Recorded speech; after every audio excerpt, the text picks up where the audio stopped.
Hello everyone, welcome to our channel. Rayalaseema జిల్లాల్లో మొదలైనటువంటి వర్షాలు, బంగాళాఖాతంలో ఏర్పడినటువంటి అల్పపీడనం, పలు జిల్లాల్లో రానున్నటువంటి 4 రోజుల్లో మొదలవునున్నటువంటి వానలు.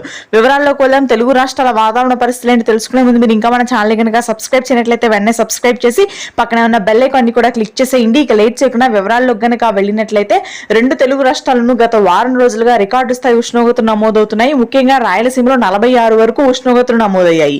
అయితే ప్రస్తుతానికి వర్షాలు నమోదవుతున్నాయి ఒక జిల్లా తర్వాత ఇంకొక జిల్లాలో.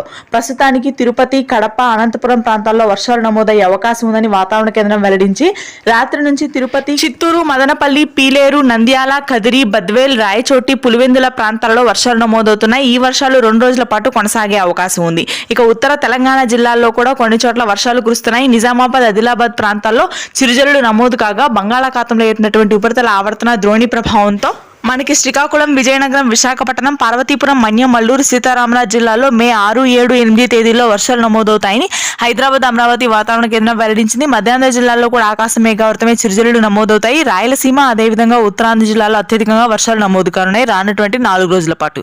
ఇది ప్రస్తుతానికి latest weather update. Thank you.